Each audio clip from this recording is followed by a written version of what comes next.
Անի խոշորացված համայնքի Սառնախտյուրի սիրելի բնակիչներ, ողջունում եմ բոլորիդ, նա ծափ տվեք տաքացեք։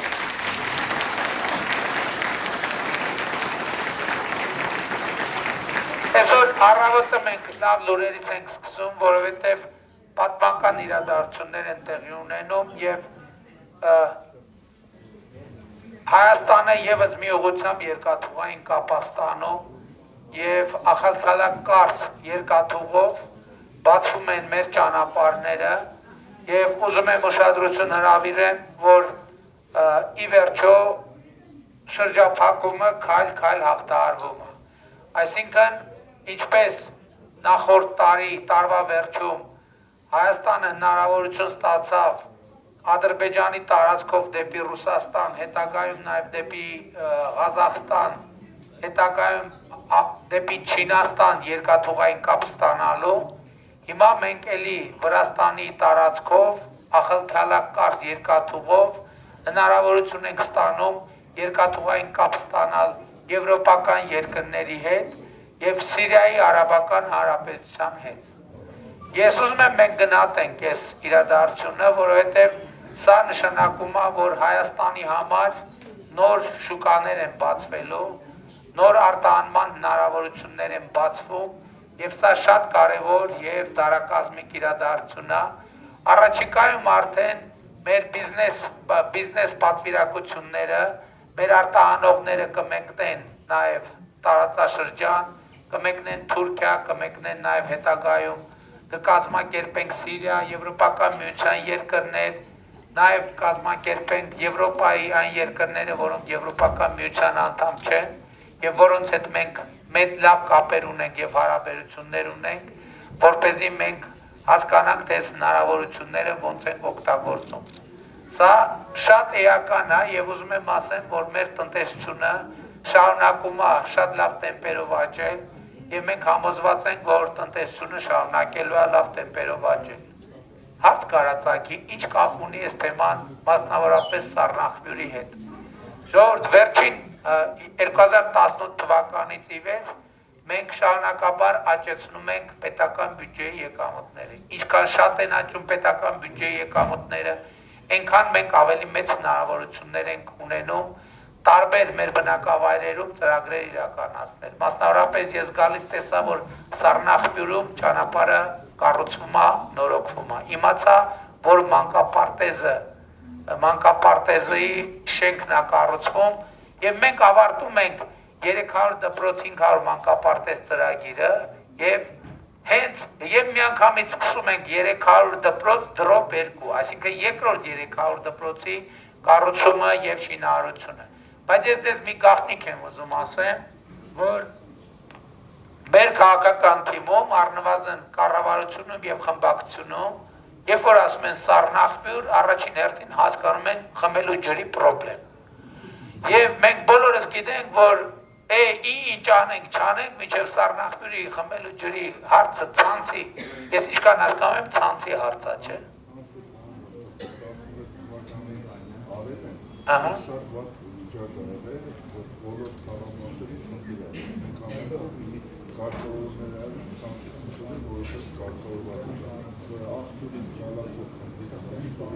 Ինչքան պետք է, ինչքան պետք է կառուցվի, այսինքն ջրագիծ պետք է կառուցվի։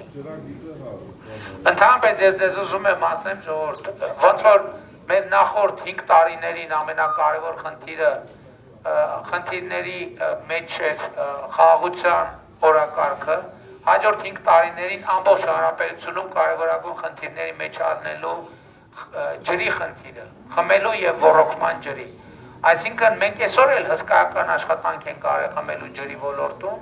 բայց հանրապետությունում, այսինքն հարյուրավոր կիլոմետրեր ջրագծեր ենք մենք կառուցել հանրապետությունում, բայց այսօր ջրի խնդիրը դեռևս հանրապետությունում չեն կարող ասել, որ լուծված է, բայց այնուամենայնիվ հաջորդող 5 տարիներին խմելու եւ ոռոգման ջրի խնդիրը մեզ համար լինելու է առաջնահերթություն։ Եվ ես ասում եմ, որ Սառնախտյուրում եւ ճանապարհը դե պարզ է, արդեն ընթացքի մեջ է, սա նշանակում է, որ Մայրուղուց մինչև գյուղամեջ ճանապարհը կառուցվել է։ Այդ ըստ էության լուծվող հարցը տեղ խնդիր չունենք։ Մանկապարտեզի նորոգումը տեղի կունենա, դա լուծող երբ է նախատեսված ավարտը։ Երկու ամսից մանկապարտեզը կբացվի հիմնանորոգված վիճակում, դպրոցը ծրագրի մեջ է, դպրոցը արդեն Այսինքն դպրոցն էլ ներառված, մնում է մենակ մրցույթը լինի եւ երրորդ հաջորդ հարցը որ պետք է լուծենք այդ ջրի հետ կապված խնդիրներն է, ջրի հետ կապված խնդիրներն էլ միանշանակ եւ աներկվա կլուծենք ջրային կոմիտեի նախագահն էլ այստեղ դրա համար նաեւ, բայց ընդհանուր առմամբ ուզում եմ ասեմ հաջորդիվ ջրային խնդիրները ամբողջությամբ լուծելու են։ Բայց նաեւ հետեւյալն եմ ուզում ասեմ վերադառնալով Ախալքալակ Կարս երկաթուղում Ես ուզում եմ իմ գոհունակությունը հայտնեմ եւ շնորհակալություն արտահայտեմ Վրաստանի մեր գործընկերներին եւ Թուրքիային, որ մենք քայլ առ քայլ գնում ենք առաջ, բայց հիմա նաեւ առաջիկայում մենք սկսելու ենք Գյումրի ախորիկ այն կողմից բնակավայրը կարծեմ Աքաքիա է կոչվում, այդ հատվածի վերականգնումը Թուրքիայի կողմից արդեն սկսել է եւ երկաթուղին բացվելու է։ Մենք նաև երասխի հանգույցի նորոգումն ենք սկսելու, ընդ որում Հայաստանի կառավարությունը իր վրա է վերցնելու, չնայած կոնցեսիոն պայմանագիր կա, մենք ներդրում ենք անելու եւ երկաթուղին նորոգելու ենք, վերականգնելու ենք եւ երկաթուղին բացվելու է։ Առաջիկա տարիներին ժողովուրդ հիմա մեծ իրադարձություններ են սպասում եւ այդ իրադարձությունները տեղի են ունենում։ Տրիպ նախագիծն է իրականացվելու, ինչը նշանակում է, որ Հայաստանը ըստ էության եւ դա այսօր արդեն տեղի է ունեցել եւ տեղի է ունենում Հայաստանը վերջին տարիներին աշխարհի ծայրամասից տեղափոխվել է քաղաքական եւ տնտեսական իմացով դարձել է աշխարհի կենտրոն, որովհետեւ տրիպ նախագիծը երբ որ իրագործվի, իսկ դա առաջիկայում իրագործվելու է, հիմա մենք առաջիկայում պատրաստվում ենք Միացյալ Նահանգների հետ ստորագրել արդեն համաձայնագիրը, որը լինելու է այն շրջանակում, որը արդեն հրապարակված է, այս էլ է շատ կարևոր։ Շատ կարևոր է, ինչի մասին ես խոսում եմ, բոլոր սկզբունքները հրապարակված են։ Եվ մենք մեղրիով ունենալու ենք երկաթուղի, մենք երասխով մեղրից մտնելու է Նախճեվան, Նախճեվանից երասխ, երասխից գալու է Գյումրի, Գյումրից մտնելու է Ախորիկ, Ախորիկից մտնելու է Թուրքիա, եւ նաեւ շատ կարևոր է, որ այս ոչ նախագծի իրականացման արդյունքում նաև բացվելու է Իրան-Հայաստան երկաթուղին։ Այսինքն Պարսից ծոցից մենք ունենալու ենք երկաթուղային կապ մինչև Սև ծով, Բաթումի, Փոթի եւ նաև Անակլիա նավահանգստներ։ Սա շատ կարևոր է, որովհետեւ մեր երկրի տնտեսական իրադրությունը 100%-ով շրջադարձային կերպով փոխվում է եւ հիշում եք ժամանակին երբ որ մենք ներկայացնում ենք խաղաղության խաչմերուկ նախագիծը հարցեր ծագում թե այդ նախագծի իրագործումը ինչքանով է իրատեսական այսօր դա դառնում է իրականություն Հայաստանը պատերազմի փակուղուց վերահացվում խաղաղության խաչմերուկի եւ շատ կարեւոր է որ այս նախագիծն է այսօր դրված սեղանին եւ դա կարա տեղի ունենա միայն Հայաստանի քաղաքացիների աջակցության պայմաններում։ Ինձ համար շատ կարևոր է, որ ընթացիկ process-ների ամբողջ խորքը եւ իմաստը Հայաստանի Հանրապետության քաղաքացիները արձանագրեն։ Իսկ տեղի ունենում հետեւյալը։ Ես երևի 2 տարի առաջ իմ Facebook-յան էջում մի հատ գրառում էի արել, որը շատ մեծ բանավեճերի տեղիք տվեց։ Ես ինչ էի գրել։ Գրել էի, որ անկախությունը քչերից կախվածությունը փոխարինելն է շատերից կախվածությամբ։ Եվ մարդիկ, կային մարդիկ, որ ասում են, ես ինչ ասում, ինքը ուզում է մեր կախվածությունը շատերից ավելացնի։ Եվ ես ուզում եմ ձեզ օրինակը բերեմ, թե ինչ նկատի ունեի դա ասելով։ Եվ հետո հետագայում մենք դա ավելի կկոնկրետացնենք։ Եկեք պատկերացնենք, որ մենք ջուր ստանում ենք, քանի որ Սառնակում ջրի հարց է, մենք ստանում ենք օրը 2 շիշ ջուր։ Այդ մեր օրը 2 շիշ ջուրը մեզ ամեն օր բերում է մի հոգի։ Մենք մենակ մի հոգի ունենք, որ մեզ բերում է ջուր։ Պարզ է, չէ՞ որ առանց ջրի մենք չենք կարող ապրել։ Հիմա ինչ կարա տեղի ունենա այս պայմաններում։ Կարա տեղ ունենա հետևյալը, այն մեզ ջուր բերողը հասկանա, որ մենք ուրիշ տարբերակ չունենք ջուր ունենալու եւ հետեւաբար ինքը կհասկանա, որ մենք իրանից շատ մեծ կախվածություն ունենք եւ հետեւաբար այս իրադրությունը հասկանալով ինքը կարա մեզ տարբեր իրադրություններ դնի, մեզ համար ոչ հաճելի եւ մեր շահերից չբխող պայմաններ դնի, ամենատարբեր պայմաններ։ Եվ այդ չեմ ասում ուրիշ բան կարա ալնի, երբ որ այդ մի հոգին այդ ջուրը բերում ամեն օր, կարա այդ մարդը կարա հիվանդանա, չէ, մարդը իհարկե կարա հիվանդանա, կարա անկողնային վիճակում հայտնվի, կարա ճանապարհին պատահարի հանդիպի, կարա վթարի ենթարկվի, կարա վրաերթի ենթարկվի, եւ այլն եւ այսպես շարունակ։ Եվ այս իրավիճակում մի հոգուց ջուր ստանալու մեր գործընթացը, եթե նույնիսկ մի ամիս, եթե նույնիսկ 2 ամիս, եթե նույնիսկ մի տարի ոչ մի բան չի պատահում, դա նշանակում է, որ մենք անընդհատ ռիսկի մեջ ենք, որ այդ բանը կարա պատահի, կարա տրամադրությունը լավ չլինի, կարա մի օր խոսքներս հասնի իրար մի հատ փոքր բանի շուրջ վիճենք եւ այդ ջուրը կդառնա բանավեճի մեջ օգտագործվող փաստարկ։ Եվ այդ պատկերացնենք իրավիճակ, երբ որ մենք 2 հոգուց ենք ջուր վերցնում, երբ որ մենք 2 հոգի ամեն ջուր բերում, սա նշանակում է, որ այդ 2 հոգին արդեն ինչքան մենք ենք իրանցից կախված, այնքան էլ իրանք են մեզնից կախված, որովհետև եթե մենք ջուրը գնում ենք իրանցից, երկուսը սկսելու են մտածել ոնց անեն, որ մենք ջուրը իրանցից գնենք եւ ոչ թե ուրիշին, եւ ստիպված են լինելու մեզ ավելի լավ պայմաններ առաջարկել, որովհետև հակառակ դեպքում իրանք կարան կորցնեն գումար, իրանք կարան կորցնեն հաճախորդ։ Բայց եկեք պատկերացնենք մենք ջուրը գնում ենք 3 հոգուց։ Այս պայմաններում ընդհանրապես մեր դիրքերը ավելի բարելավում են, որովհետև արդեն 2-ի մեջ մրցակցությունը մեծ է, բայց 3-ի մեջ ավելի մեծ է, որովհետև այդ հարցը ավելի է սրվում։ Մենք արդեն ունենում ենք ընտրություն, ումից վերցնենք այսօր, ումից վերցնենք վաղը, ումից վերցնենք մյուս օրը, ումից ինչքան վերցնենք։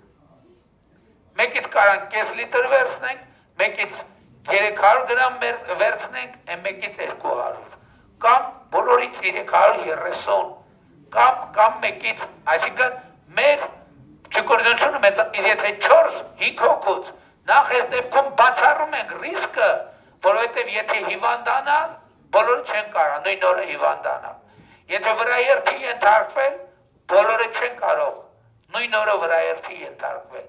Եթե տրամադրությունները վատանան, բոլորը չեն կարա նույն պահին, նույն օրը տրամադրությունները վատանան։ Եթե վիճել, մենք չպետք է, այսինքն չի կարա միևնույն վիճաբանությունը տեղի ունենա մյուսներ բոլորի հետ միաժամանակ։ Այսինքն ստեղ մեր ճկունությունները մեծանում են։ Նույնը վերաբերվում այն պարագային, երբ որ մենք ջուր վաճառում ենք։ Եթե մենք ջուր մի հոգու ենք վաճառում, եւ մեր ջրի եկամուտները ամբողջը գալիս են մի հոգուց,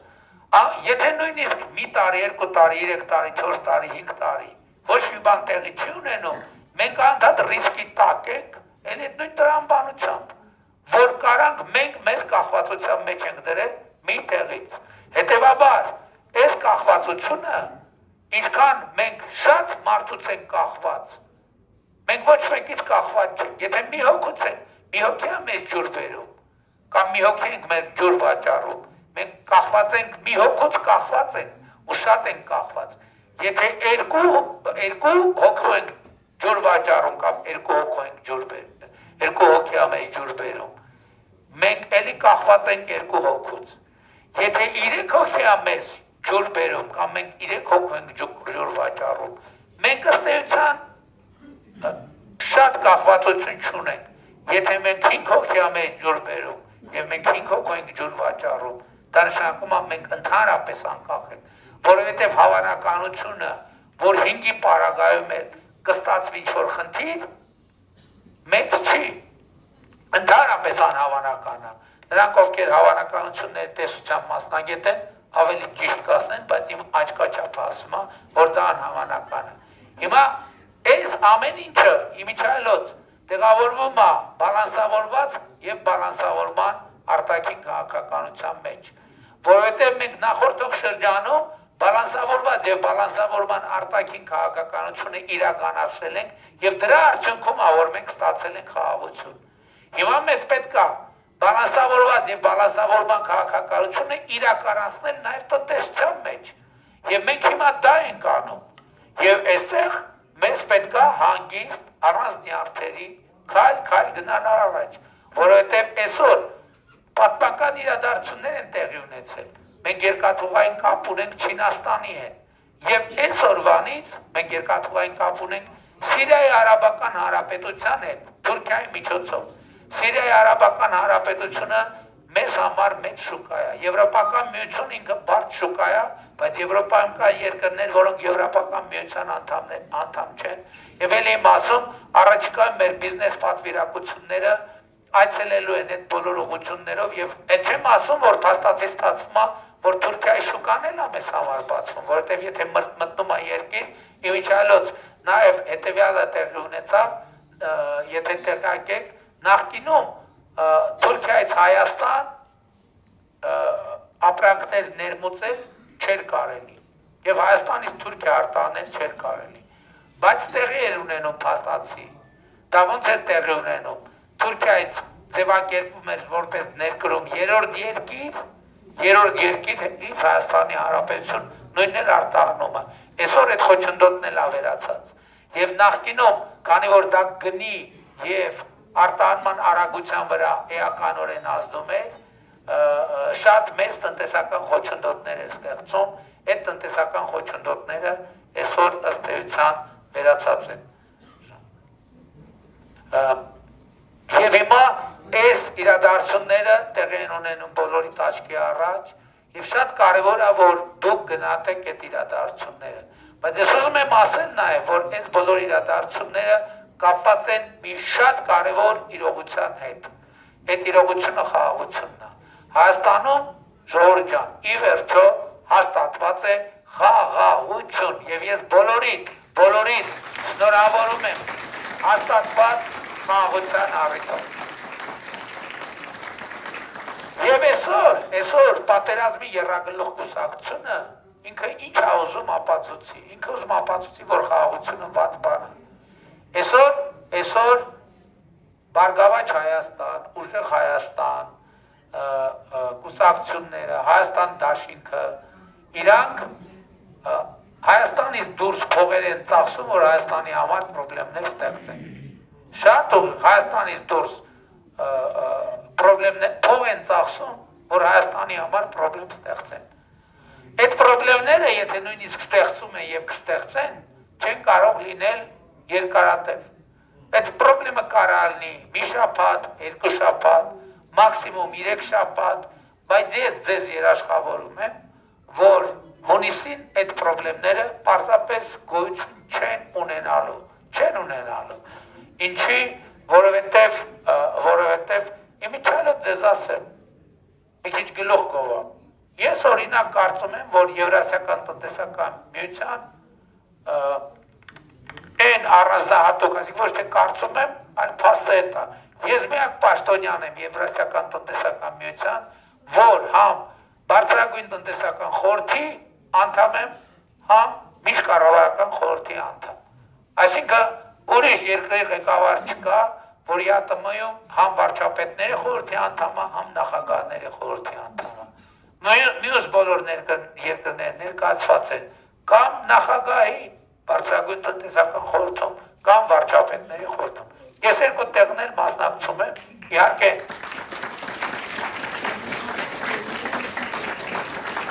իհարկե նախընտրական քարոզարշավի ընթացքում ես չեմ կարողանալու մասնակցել, ես գործընկերներից տեղյակ եմ պահել դրա մասին, բարձր նախընտրական քարոզարշավը, բայց ընտրություններից հետո ձեր վստահության քվեն ստանալուց հետո ես կրկին ակտիվ մասնակցելու եմ եւ այդ բոլոր հարցերը որ ցակել են, դրանք շատ արագ լուծվող աշխատանքային հարցեր են։ Դրանք չեն կարող պարզապես չլուծվել, որովհետեւ եւ կարծում եմ ընդհակառակ, այսօր մենք պետք է գնահատական տակ, այնո Ռոբերտ Քոչարյանը տարս ասում է հետեւյալ հարցազրույցի մեջ, ասում է ես ակնկալում եմ պրոբլեմներ։ Ես ակնկալում եմ Հայաստանի համար պրոբլեմներ։ Մենք բարձր որ դուք ակնկալում եք Հայաստանի համար խնդիրներ։ Մենք էլ ոչ միայն ակնկալում ենք Հայաստանի խնդիրների լուծում, այլև լուծել ենք, լուծում ենք եւ կլուծենք Հայաստանի հետ կապված բոլոր խնդիրները։ Եվ այստեղ որևէ կասկած լինել չի կարող։ Բայց մենք էլ ենք խնդիրներ ակնկալում, բայց իրանց համար։ Օրինակ Ռոբերտ Քոչարյանի համար ես ակնկալում եմ մեծ խնդիրներ, որին կնեն շատ երկար ժամանակով նստի բանտում կոնկրետ մարտի 1-ի գործով։ Ես խնդիրներ եմ ակնկալում կալուգացի օլիգարխի համար, որը Ժորժյան տասնյակ տարիներով մեր մանկապարտեզների վրա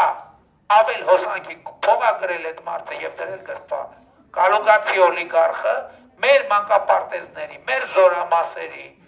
ընդհանրապես մեր բնակության վրա, այսօր մեր իրավապահները ինչ են հայտնաբերել, ասենք դուք բոլորը, հələ մի հատ, եթե ուշադիր եղեք, բան արեք, ստուգեք, դուք բոլորը այս տարվա հունվար ամսին օրինակ, վճարել եք էականորեն ավելի պակաս հոսանքի գումար, քան անցած տարվա հունվարին, որտեղ անցած տարվա հունվարին Երբ որ հեծը գտնվում էր կալուգացի օլիգարխի տիրապետության տակ, բոլորի վրա հոսանքի ավել գումար ա գրվել։ Իսկ այս տարի, երբ որ հեծը գրվում ա մեր տիրապետության տակ, ձեր հոսանքի գումարները պակասել են։ Հլա գնացեք թղթերը հանեք, մի հատ բացեք։ Եվ իմիջայլոց ուզում եմ ասեմ, գիտեք ես ոնց ա բացահայտվել, եւ ով ա բացահայտել, եւ ինչն ա բացահայտել։ Այս բացահայտելը Ուրեմն Երևանի պետական համալսարանում տեղադրված սուպերկոմպյուտերը, որը մենք նախորդ տարի տեղադրել ենք եւ պետական բյուջեից կարծեմ 2 միլիոն թե 3 միլիոն դոլար ենք ձեռք բերել եւ տեղադրել ենք։ Հիմա մենք տվյալները տալիս ենք սուպերկոմպյուտերին, բանկոշիկի ռազմերից սկսած ասում է թե ով մասնավորապես եւ սուպերկոմպյուտերը վերլուծել է Եվ այս տարվա վճարումները, նախորդ տարվա վճարումներից հոսանքի միլիարդներով պակաս են, միլիարդ դրամներով, ընդ որում ամեն մարզում մոտավորապես տարվա կտրվածքով կամ ամիսների, այսօր մոռացա ճշտեմ, այս ընթացքում կճշտեմ, ամիսների կտրվածքով միլիարդների տարբերություն է տալիս, հոսանքի գումարը, այս տարվա եւ նախորդ տարվա, այս տարվան ավելի քիչ է Այս տարվանը ավելի քիչ է, նախորդ տարվանը ավելի շատ է։ Եվ այսպես միլիարդներ, տասնյակ միլիարդավոր դրամներ են գողացել ձեզնից հոսանքի ավել գումարներ գրելով։ Եվ մենք իմիջայլոց այնպես չի, որ դրանով չենք զբաղվել։ Մենք զբաղվել ենք, տեսել ենք, հատիկ հավաքել ենք, եւ վերջով որոշում ենք կացրել, որ Հայաստանի էլեկտրական ցանցերը պետքա լինի պետական։ Եվ Հայաստանի էլեկտրական ցանցերը այսօր պետական է եւ որպես ըստ էության կոպեկներով սեփականաշնորհածը մենք վերադարձրել ենք։ Մենք նաեւ 2018 թվականից պետական բյուջե լրացուցիչ մտցրել ենք 6.6 միլիարդ դոլար։ 6.6 միլիարդ դոլարն է, որ եթե հեղափոխությունը չլներ շարունակելու էր հոսել քրեական օլիգարխիայի գրպանը։ Մենք Զանգեզուրի պղնձամոլիբդենային կոմբինատը նախպետությունը փայ ունի, այսօր 21%-ից ավելի, եւ 2018-ից 2025 թվականը Զանգեզուրի պղնձամոլիբդենային կոմբինատը շուրջ 300 միլիարդ դրամով ավելի գումար է վճարել պետական բյուջե, քան նախորդ 8 տարիների ընթացքում։ Հաջորդը մենք Ծառոկյան Գուլոյան կլանի առաջին խոշոր բռնագանձումն ենք իրականացրել եւ մասնավորապես Կոտայքի նախկին մարզպետ Կարո Գուլոյանի առանձնատունը 2.5 միլիոն դոլար շուկայական արժեքով այլևս իր սեփականությունը չի ժողովուրդ, այլևս Հայաստանի ժողովրդի սեփականությունն է։ Եվ մենք առաջիկայում այնտեղ ստեղծելու ենք ծերերի խնամքի կենտրոն, այն ծերերի, որոնք առանց խնամքի են մնացել։ Ավելին ասեմ, մենք 2018 թվականից մինչև օրս շուրջ մենակ ապօրինի գույքի եւ համայնքային սեփականության վերականգնման process-ով 770 միլիոն դոլարի գույք եւ դրամական միջոցներ են վերադարձրել պետական բյուջե։ Մենք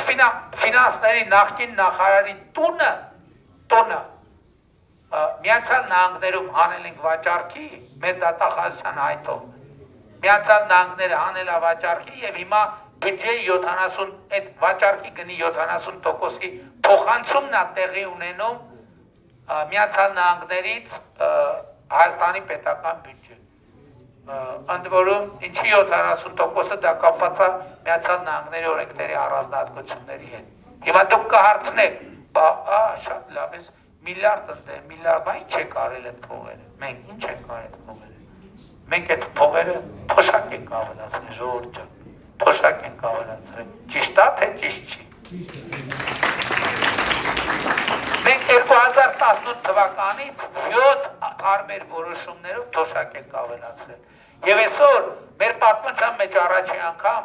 նվազագույն թոշակը 2018 թվականից մինչև այսօր մենք եռապատկել ենք։ 2018 թվականին եղել է 16000 դրամ, այսօր 46000 դրամա չհաշված անկանխիկ առևտրի դեպքում հետվճարը։ Հաջորդը էլ ինչ ենք արել, առողջության ապահովագրության համակարգ ենք ներդրել։ Կամ մարդիկ, որ օգտվել են առողջության ապահովագրության, դե ծափ տվեք։ Մենք դպրոցներ ենք կառուցել, մենք մանկապարտեզներ ենք կառուցել, մենք ճանապարհներ ենք կառուցել։ Հյուսիս հարավը տեսել եք, ժողովուրդ ջան, հյուսիս հարավը տեսել եք։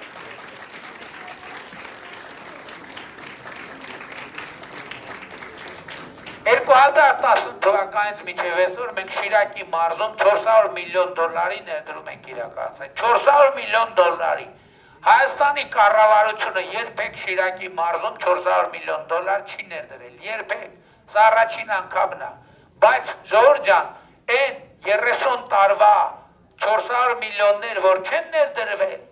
այնպիսի փոս է ձևավորվել։ Ես ամենաշատը դրանից եմ նյարդայնանում։ Այսքան սարքում ենք, բայց հլա այնքան սարքելու բան կա, որ հլա հագինել պետք է սարքենք։ Հիմա եթե դու 2026 թվի ընտրություններին հունիսի 7-ին գնաք եւ քվեարկեք մեր օգտին, բանի տեմպը, կառուցելու տեմպը ոչ միայն կպահպանվի, այլև կավելանա։ Չքվեարկեք, բանի Գուրոյանի տունը հետ կգնա Գուրոյանի, հետը հետ կգնա բանին, կալուգացուն, Զանգեզուրի պղնձամոլիվնենային կոմբինատը կգնա, ինչպես նախկինում են,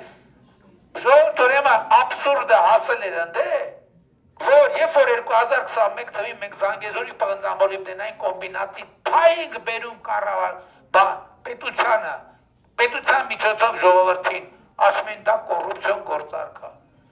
Իրանց ընտանիքներից վերցրել ենք, բերել ենք պետության, ասում են կոռուպցիոն գործարք է, որ սուսուփուս տանեի աղբորս, հորողբորս տղոք կամ ընտանիքիս անդամի անունով գրեի, չէին ասելու կոռուպցիա է, ասել են դե շուկայական, այսինքն տանեի մի հատ Պանամայում ընկերություն գրանցել տայի, Պանամայի ընկերությունից տանեի մի հատ, ասենք ենթադրենք, Կայմանի կղզիներում ընկերություն, ընդեից բան, վերջում Կիպրոս բերեի, ես ես ուզում եմ բանի օրինակը հիշեցնեմ, Golden Palace հյուրանոցների օրինակը, ռեպորտաժները կա YouTube-ում նայեք,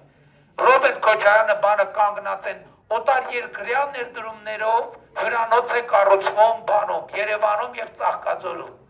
Հետո պարզվեց, որ դա Ռոբերտ Քոչարյանինն է։ Ես դες պատասխանատու ասում եմ։ Ուշադիր լսեք ինչ եմ ասում ժողովուրդ, ես դες պատասխանատու։ Ես 8 տարի վարչապետ եմ, այն գույքը, որը ես հայտարարագրել եմ, այդ գույքից մի աթոռ ավել նույնիսկ ես չունեմ։ Մի աթոռ ավել նույնիսկ ես չունեմ։ Այն ինչ որ ես ունեմ, ամբողջությամբ հայտարարագրված է եւ վարչապետի պաշտոնը ես որևէ կերպ չեմ օգտագործել իմ ունեցվածքը ավելացնելու համար, բացառությամբ այն ինչ որ հասանելի է նաեւ այլ քաղաքացիների։ Կինո հայրենիքի տունը վաճառել եմ հիմա կառուցվող շենքում, հələ կառուցված չի, կառուցվող շենքում բնակարան ենք ձեռք բերել եւ այլ Հայաստանի Հանրապետությունում այդ մեխանիզմով 54000 ընտանիք տուն է ձեռք բերել, 54000 ընտանիք։ Եվ մենք 2018 թվականից $1 միլիարդ աջակցություն ենք ցույց տվել մարդկանց բնակարանային տարբեր ծրագրերով, ներառյալ սահմանամերձ գյուղերի 16 միլիոնների ծրագրերով։ Այսօր 3400-ից 400 մոտ քվոտա է սահմանվել այդ բնակարանների համար։ Եվ մենք հիմա Երևանում սահմանափակում ենք, որ բնակարանաշինությունը գա դեպի մարզեր եւ կամած գալիս է դեպի մարզեր եւ այդ թվում գյուղական ծրագրերով գյուղական վայրերում այդ ծրագիրը աշխատում եւ ես համոզված եմ առաջիկայում ավելի ակտիվ կաշխատի։ Ես ուզում եմ շատ ծրագրեր կա, մենք մարդկանց չենք էլ հասցրել այդ ծրագրերի մասին իրազեկենք նորմալ։ Երբ որ մենք սահմանամերձ գյուղերի ծրագրերի 16 միլիոնը ներդրել էինք, ասում ենք 16 միլիոն տալիս ենք տուն սարքեք սահմանամերձ գյուղերում։ Ժողովուրդ 6 ամիս մի հատ արձագանք չկար։ 6 ամիս մի մարդ չէր դիմել այդ ծրագրով։ Գնում ենք մարզեր, ասում ենք ժողովուրդ ինչի չեք դրում։ Ասում են չհասկացա, այդ դուք մեզ մի լրիվ միամիտի տեղ եք դրել։ Ասում են ի՞նչ նկատի ունեք։ Ասում են դե ասել եք լուրերի համար, դուք լուրջ ուզում եք ասեք, որ դուք 16 միլիոն մարդուն փող եք տալու, որ տուն սարքի։ Այսօր արդեն հարյուրավոր տներ, հազարավորներ ընթացքի մեջ են, հազարավորներ, բայց հարյուրավոր տներ արդեն կանգնած են, հարյուրավոր տներում արդեն մարդիկ ապրում են, եւ այո, մենք այս կառավարությունն ենք, որ աշխատում ենք ձեզ համար, բայց այս ամեն ինչը, էլ եմ ասում, շատ կարևոր է, բայց ամենակարևորը չի, ամենակարևորը ժողովուրդ ջան հետեւյալն է, որ եւ այս ընտրություններին թիվ մեկ հարցը, որին պետք է պատասխանի ժողովուրդը հետևյալն է, ինքը խաղաղությանը տեր կանգնում է, թե տեր չի կանգնում։ Ամենակարևոր հարցը այդ է, որովհետև այսօր ասում եմ, մեր խաղաղությունը 9 ամսեկան է եւ մեր խաղաղությունը 9 ամսեկան երեխայի նման բոլոր բաներով։ Առաջինը 9 ամսեկան երեխայի նման ինքը մեր տան Հայաստանի ուրախությունն ու երջանկությունն է։ 9 ամսեկան երեխայի նման մեր տան ամենակարևոր ներկայությունն է, բայց 9 ամսեկան երեխայի նման ինքը շատ խոցելի է, եթե 9 ամսեկան երեխայի նկատմամբ հոգ չտանենք, խնամ չտանենք, ինքը չի ապրի, պատերազմի եռագլուխ կուսակցությունը,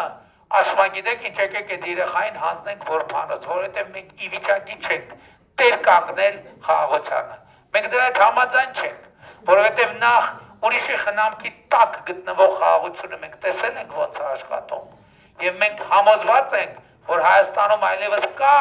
ժողովուրդ եւ քաղաքացի, որը կարող է տեր կանգնել խաղաղությանը, որովհետեւ խաղաղությանը տեր կանգնել նշանակում է տեր կանգնել պետությանը, խաղաղությանը տեր կանգնել նշանակում է տեր կանգնել ապագային, խաղաղությանը տեր կանգնել նշանակում է տեր կանգնել անկախությանը, խաղաղությանը տեր կանգնել նշանակում է տեր կանգնել սեփական տանը, որովհետև ձեր սեփական տան խաղաղությունը նշանակում է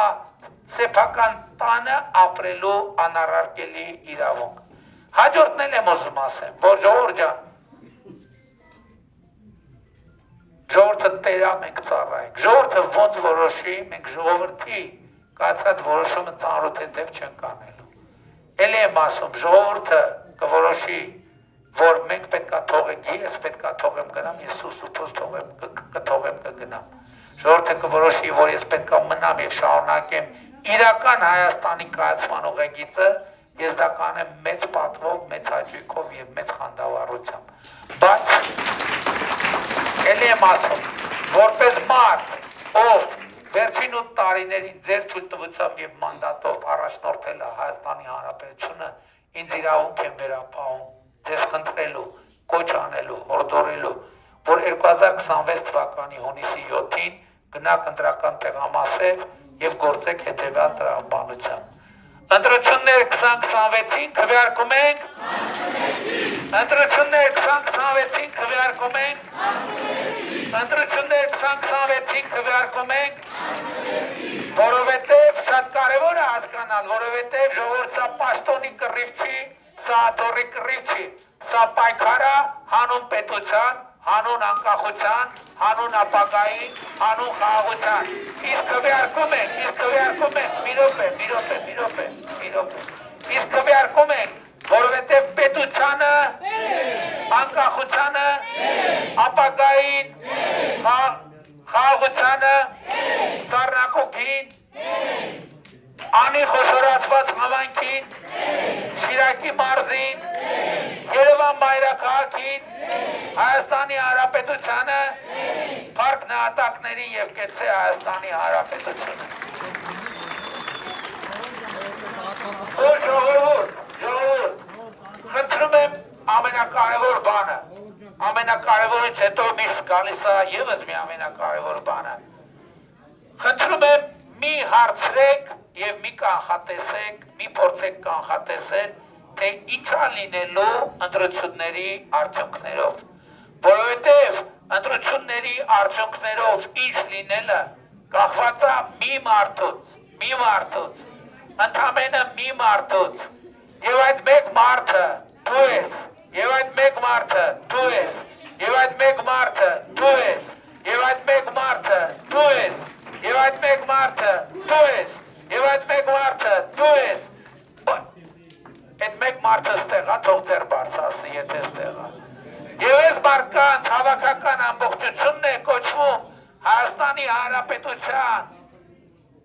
հպարտ, արժանապատիվ, պետականատես ժողովուրդ։ Եվ ուրեմն ընտրություններ 2026-ին քվեարկում ենք, ընտրություններ 2026-ին քվեարկում ենք, ընտրություններ 2026-ին քվեարկում ենք, որովհետև պետությանը, անկախությանը, ապագային, խաղաղությանը, սառնակուքին, անի խոշորացված համայնքին, Շիրակի մարզին, Հայաստանի Հանրապետությանը, Փառք նահատակներին եւ կեցե Հայաստանի Հանրապետությունը։ Ժողովուրդ, վաղը ժամը 20:00-ի ոչ մի րոպե շուտ եւ ոչ մի րոպե ուշ Գյումրի Վարդանանց հրապարակում տեղի ունենալու մեր եզրափակիչ հանրահավաքը բոլորից սիրով հրավիրում ենք, կհնչեն նաեւ այլ ելույթներ, նաեւ դրոշով նախատեսվում, նաեւ կնվագեմ ձեզ համար վարչապետի հետ, համեցեք, ուրախ եմ, շնորհակալ եմ բոլորին, շնորհակալ եմ։ Հավանիչ տեսանյութ եւ բաժանորդագրվիչ նորությունները բաց չթողնելու համար